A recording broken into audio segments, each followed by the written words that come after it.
and welcome to tonight's edition of the Beaver News. I'm Conrad Cartmell. And I'm Delgado. It's that time of the year again to get registered for spring term. Registration opened up last weekend and we've already all felt the pain of it. Holly Clausen talks to advisors and students about what they think of the process.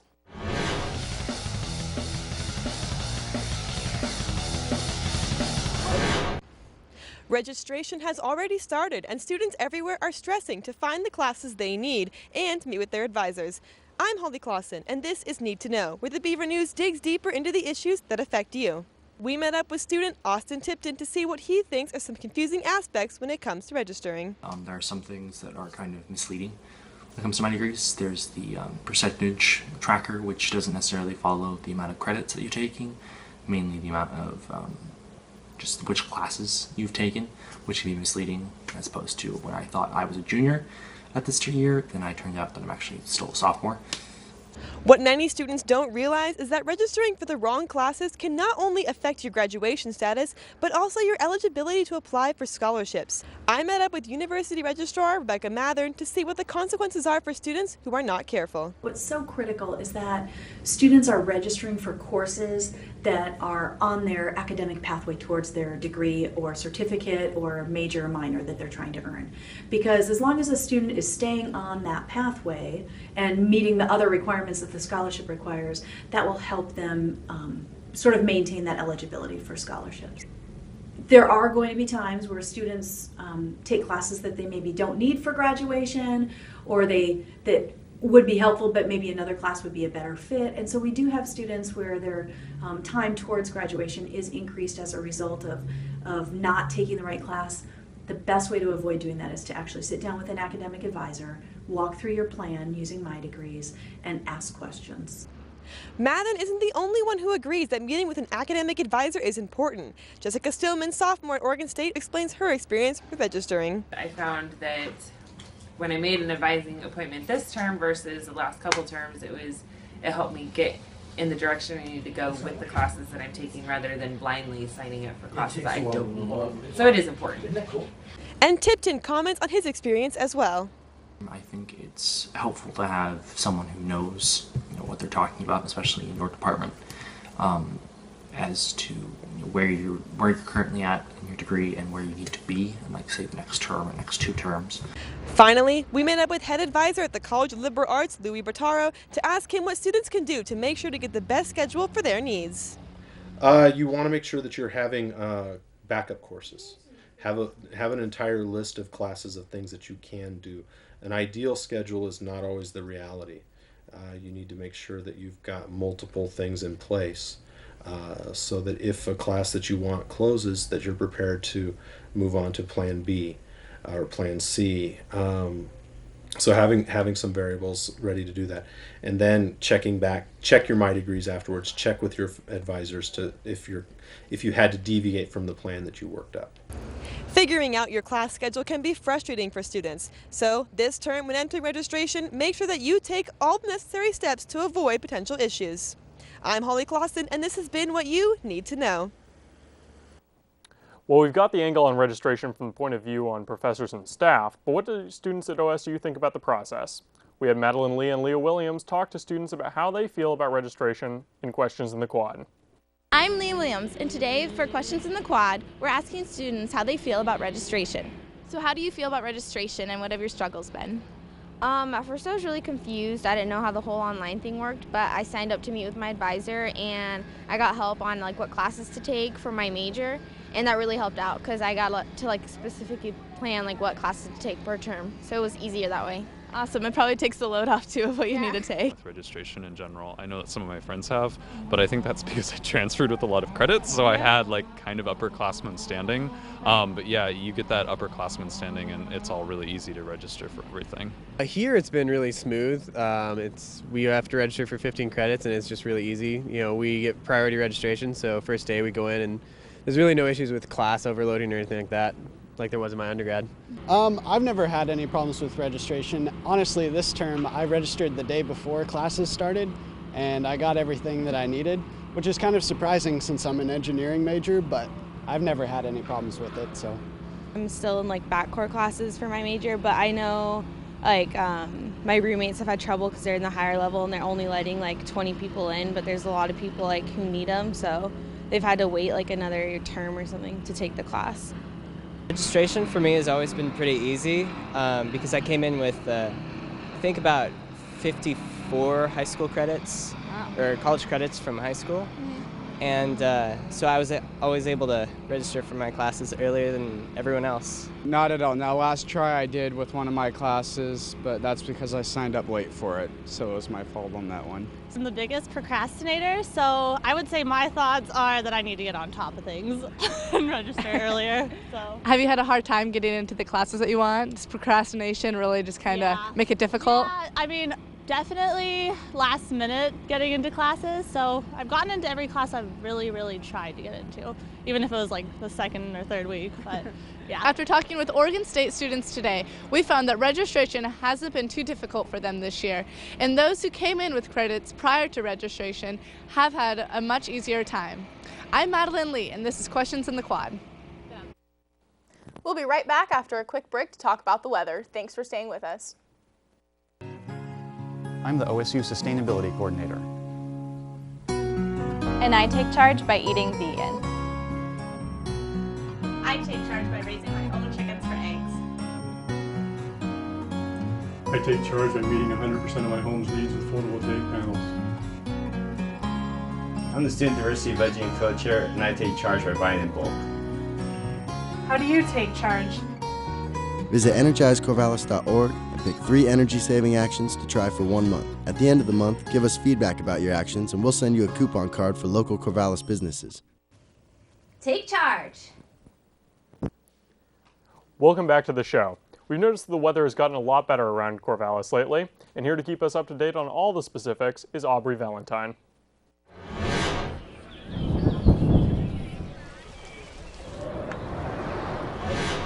Hey there, I'm Aubrey Valentine. Thanks for tuning in to this week's weathercast. So far this week, we've seen slightly above average temperatures of around 55 degrees, little peaks of sunshine, and some drizzle. Let's see how the rest of the week will be. The weather we've seen so far this week has been partly sunny with clouds coming and going throughout the day. Because of the shift in sky coverage, our temperatures throughout the day fluctuate from warm to chilly in a matter of one class period. Clouds act as a regulator to the amount of solar radiation that reaches the surface and can reduce the temperature during the day depending on the cloud thickness, how widespread the clouds are, and how long they block solar radiation. The result is simple. More cloud cover, less radiation, lower temperatures. The less cloud cover, more solar radiation, higher temperatures. This week we saw the effects of this formula by our weekly average temperature rising about 10 degrees with the increase in sunshine in our area. Although it's been mostly cloudy this week, tomorrow Corvallis is supposed to see a full day of sunshine. As for this weekend, there's about a 40% chance of rain Saturday, 30% chance of rain Sunday, with temperatures staying around the mid-50s. Monday to Wednesday, however, the chance of the rain increases about 70% and is mostly cloudy. So prepare for some chilly weather heading your way. That's it for this week. Thanks for listening. Keep your days glistening. I'm Aubrey Valentine. See you next week. We all know how difficult it can be to find housing here in Corvallis, and especially within walking distance of campus. We take a deeper look with reporters Julia Cameron and Stephanie Paul.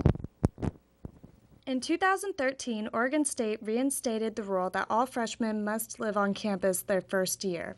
A year later, we take a look at the impacts this rule has made. The live-on requirement, there's a lot of land-grant institutions that have live-on requirements for the first-year freshmen. Oregon State University, I think there were conversations about it for some time, and President Ray talked with a lot of folks and thought that'd be a good direction for the university to go in. So a lot of folks across the campus got together to make it happen, and in fall of 2013, we opened up with the live-on requirement for our first-year freshmen. We traditionally captured about 80% of our first-year freshmen, and this last year in fall 13 we captured 90%, so we saw a large increase in the freshmen that lived on campus. But as any big initiative, it's going to take several years to really get a rhythm with it, and so it's getting refined right now for this next year, but overall very positive. However, not all people are happy with this rule. My dorm experience, I feel like, hasn't been worth the money that I've spent on it, and after looking around for where I'm going to live my sophomore year, I found out that I'm paying about double than what I'm going to pay next year for not having things like my own bathroom or And I am in a single, so I'm lucky enough to not have a roommate, but I feel like UHDS, even in the dorm that I'm in, has kind of let me down in terms of my desk the drawer doesn't pull out, and I've emailed them over and over again, and my window doesn't work. So just these simple things that I'm living and I'm paying a lot of money for that don't get fixed easily. Off-campus students have also noticed a difference this year. Definitely when we first started looking for housing, like my first year, it was difficult because there's no place to live. Now some of my other friends kind of walking around trying to figure out where they're going to live next year. There's definitely more options just because there's less people looking for housing. Apartment complexes have reacted by starting a new tradition at OSU. Next Thursday, March 6th from 11 to 3, OSU is having an off-campus expo for freshmen who are going to be moving off campus, as well as other people. They can also invite their parents to come. There will be property managers there. We will be there.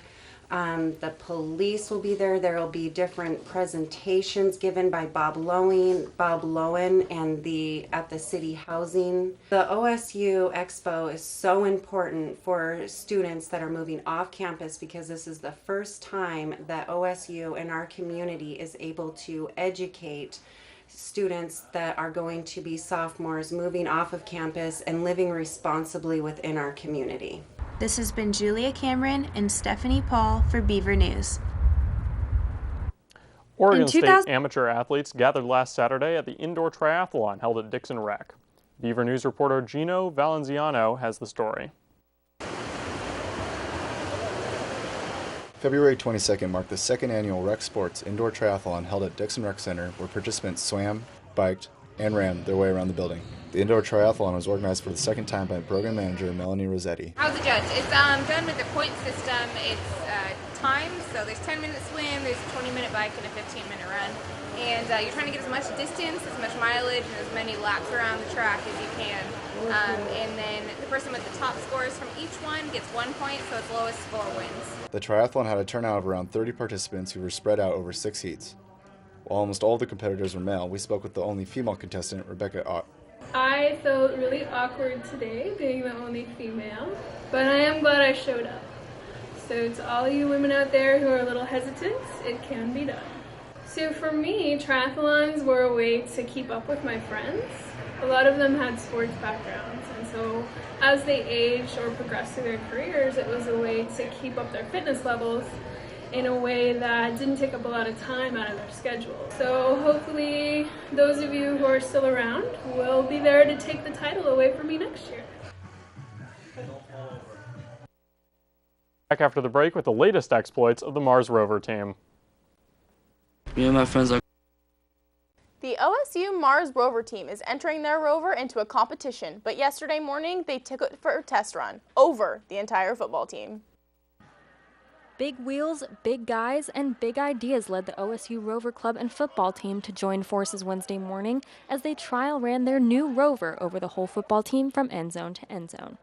The Rover team is a part of the Robotics Club, which consists of over 100 student members who all divide into 3 sub-teams to represent either mechanical, electrical, or software design. I think we ran over their heads more than I meant to, but I thought it was a lot of fun and everyone seemed to enjoy it a lot. It's a really great club. We're trying to increase our awareness and hopefully increase our awareness to increase our sponsorship. We're in desperate need of sponsors to help fund our competition.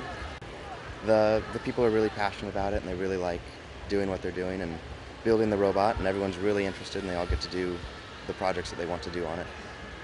Right now, I'm sure we can find anybody. We're looking for graphic design majors, always more business students to help us with our business side, and then engineers are always welcome. So we'll always find something for you to do. If you're passionate about robots, anybody can join. This has been Anna Singer with the Beaver News. You might know about golf at Oregon State, but golf's lesser-known relative, disc golf, also has a large following. We sent Lindsay Spino out to get the story. The Disc Golf Club is a group of over 100 students who play in a competitive environment. Disc golf has been an official club for over 2 years now and has become an official part of its members' lives as well. Playing disc golf to me means relaxing and really having fun more than anything. Disc golf is definitely a reliever. I joined the club last year because I came to Oregon State University. I didn't know anybody, and it was a way to connect with people interested in the same thing as I was. And now most of my friends at Oregon State University are disc golf members. The practices every week and other club events throughout the term give opportunities to members to get involved and connect with one another. The best part of playing is definitely the camaraderie we have between the members of the club. We hang out all the time outside of the club, and then when we get on the course, it's just like a big fun time. I don't know. Definitely important to give you something to get your mind off the schoolwork, even for a couple hours a night, or a couple hours a week, excuse me. Just midterms and stuff going on gets a little crazy, and if you're just always focusing on that, you can get really worn out really fast, and it's just good to get your mind off of your school for a little bit and just relax. So we play one match a month. We play in the Oregon Collegiate Disc Golf League, which is a league that we formed with other schools in the state. We play, like I said, one match a month, and it's a points ranking thing, so at the end of the year we crown a Oregon Collegiate champion. We are the 2 years in a row champion, so that's pretty cool. And then this weekend we're actually hosting a national qualifier, so it's a qualifier to send teams to nationals in April. The success of disc golf this early in their existence is a preview of the great things to come for this club. This has been Lindsay Spino with Beaver News. Stay with us. After a quick break, we'll be back to talk Beaver sports.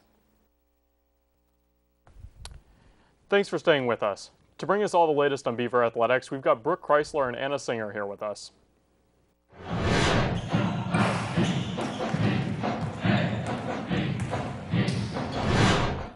Thanks, Conrad. In Gill Coliseum on a Saturday afternoon, the Oregon State men's basketball team unfortunately fell short against the Washington Huskies, 86-62.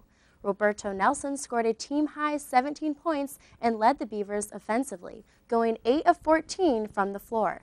Not only that, but Nelson handed out 3 assists and grabbed a career-high tying 8 rebounds. Washington, in the first half, took a lead going on a 28-8 run, giving them a 44-33 lead at break.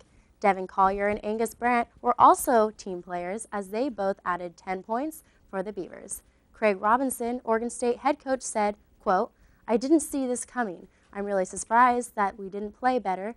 This was maybe a case of the pressure of having to win this game being too much for us," end quote. In halftime, the Huskies out-rebounded Oregon State 23-14 and received 7 turnovers, leading 8 points for the Huskies. In the rest of the game, the Huskies remained in the lead, controlling the game on both ends of the floor. Next up, the Beavers play tonight against USC at 8 p.m. and is televised nationally on Fox Sports.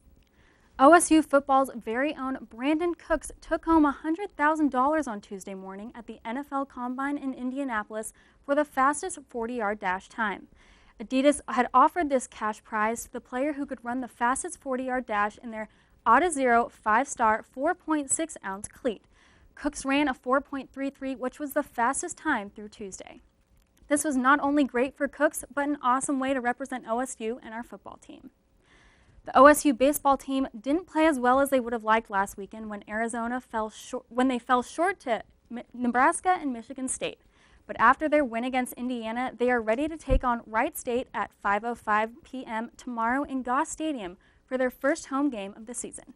If you are unable to attend tomorrow's game, they challenge Wright State 3 more times throughout the weekend, so you are able to catch one of those. Well, that's the sports updates we have for you tonight. I'm Brooke Chrysler. And I'm Anna Singer. We'll see you next week. Are you tired of burning your toast and eating ramen for dinner?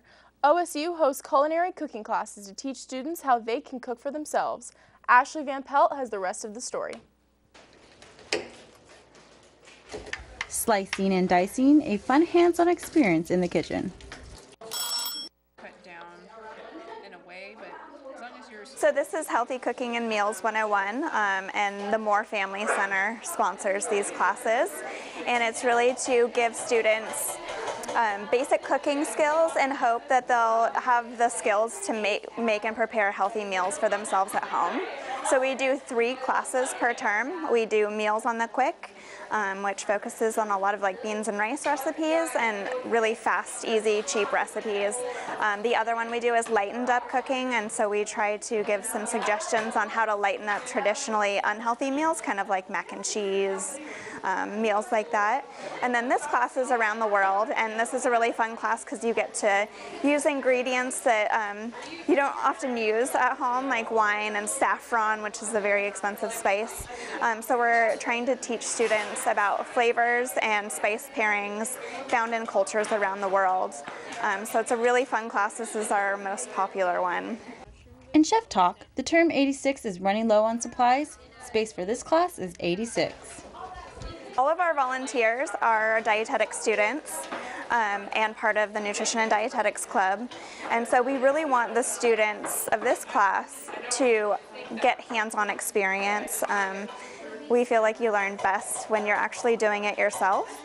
So our instructors are here to sort of guide people through the recipes, give them suggestions and tips, but these are all very flexible recipes. We definitely allow students to change it or add something else if they want to be experimental. So there's a lot of freedom.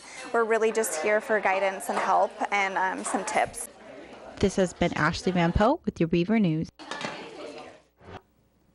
What do you like to do? Are you one that cooks a lot, or do you eat out quite a bit? Well, I don't really have the money to eat out all the time, so what I do is I make like a big meal on the weekends and then eat leftovers from that meal for most of the rest of the week for dinners. And then I just keep it simple for lunch and breakfast. There you go. That's a pretty good idea. Yeah, it actually works out pretty well for me. It's not too hard, and I mean, people say eating healthy isn't the easiest thing in the world, but it comes pretty easily to me. You sound dedicated. That's awesome. Mm-hmm. What about you? What do you do for food? I would say I cook half my meals and go out to eat probably the other half. It's really hard when you're on campus all day and you're back and forth, and it's hard to find time to go grocery shopping too. Yeah, definitely sometimes when I'm running back and forth from class, it's hard to fit in the meals there. Yeah. We'll be right back in a minute after the break. Welcome back to the show. Up next, we have Beaver News reporter Theo Hendrickson, who went to get the scoop on the LBCC Leadership Council debate to find out the candidates' positions. After weeks of campaigning around LBCC, 2 candidates faced off in the first Student Leadership Council debate in the Hot Shot Cafe at the Albany campus. We're able to get our points across and hopefully convey to students what we really feel about what we would do if we got the role as president. With about 20 people in attendance, the hour-long debate touched on questions concerning the current needs of the student body and the specific qualities of being a good leader. Presidential candidate Jeff Loon thought it went well and liked the format of the debate. When you're doing something similar to this, it's kind of hard to give the information that you think everybody wants to have without inundating them and overloading them. So it's always best to have a Q&A session afterwards like we did. I just wish people would ask more questions. After the debate was over, most of the students were impressed with what each candidate had to say. I thought that they were both qualified for the position. I just wanted to watch the debate, and I thought they both brought really good points. With only 2 candidates, one of them will automatically become the vice president, and both of their main concerns for the future is the growth and development of the Leadership Council. I hopefully see it becoming even more dynamic than it already is. I would like to see much more student involvement and people applying and wanting to volunteer so that we can be known all over campus and so that everyone goes, oh, SLC, we like them. You know, they do this event, they do Harvest Pie Festival, they helped with, you know, getting the basketball games, having more attendees. Basically, I would love for if students could recognize and want to join and be a part of us. Voting starts on February 26th and ends the following day, so be sure to express your opinion and vote for the candidate of your choice. This is Theo Hendrickson with the Beaver News. So have you ever run for political office? Nothing too seriously, just high school government. I was student government. I was the sports and assembly committee head, but that was about as far as that went. Have you? No, I have not, but that sounds pretty important. I don't know. A big high school, that could be a lot of responsibility. I know. It might not be a good idea to be a politician and a news anchor. That probably wouldn't go too well. Yeah, I feel like those careers don't really mesh. Not too much. Well, that's all we have for tonight. Once again, thank you for tuning in with the weekly edition of the Beaver News. I'm Dana Delgado. And I'm Conrad Cartmell. For more of your Beaver News, like us on Facebook, watch us on YouTube, and follow us on Twitter @Beaver News. Have a great night, and we'll see you next week.